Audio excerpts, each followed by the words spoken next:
Maya and I had been married for 5 years when things began to shift.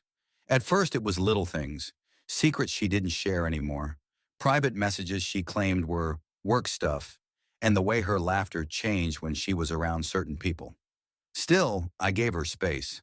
Everyone deserves that. But space became distance, and distance turned into deception.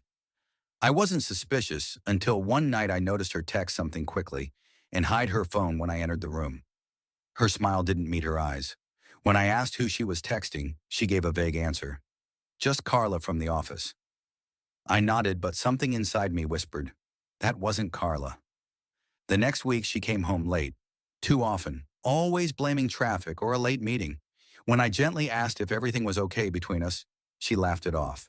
You're being paranoid, she said. That word, it stuck. Because I wasn't paranoid. I was aware.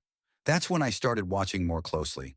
Her phone, her behavior, the way she dressed up just to run errands. And then one night, I saw it.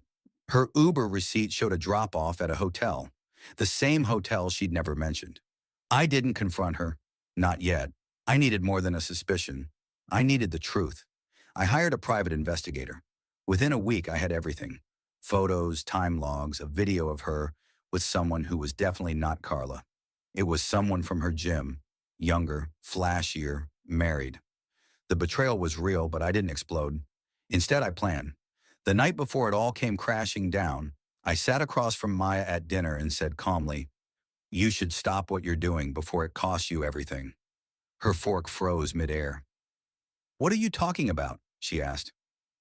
I met her eyes. You know what I'm talking about. She scoffed, brushed me off with that same dismissive tone I'd heard for weeks. Don't be dramatic, she said.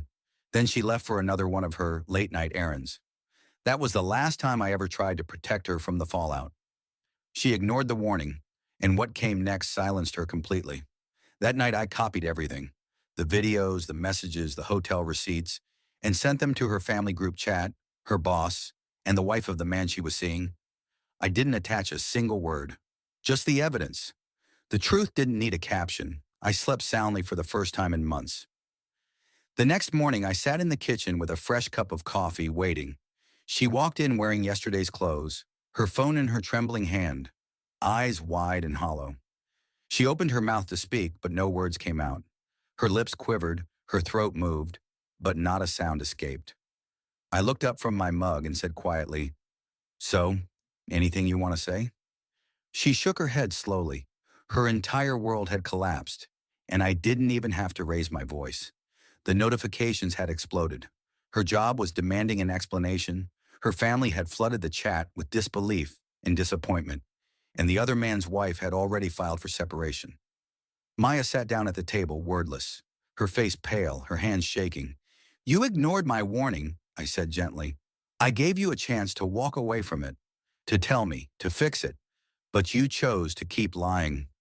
Her silence screamed louder than any argument we could have had.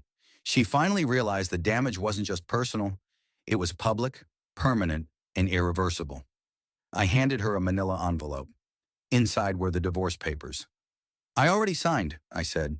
You just need to add your name. She took it without protest. The pride she used to wear like armor had shattered. In its place was quiet, empty regret. She didn't beg. She didn't plead, because she knew what she had done and how far she'd fallen. I stood, grabbed my keys, and headed for the door. I didn't slam it. I didn't even look back. I didn't need to. The silence behind me said it all. Some betrayals don't deserve screaming matches or dramatic fights.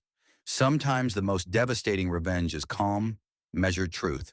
And when she chose silence instead of honesty, I chose silence instead of forgiveness. In the end, we both said nothing, and that silence cost her everything.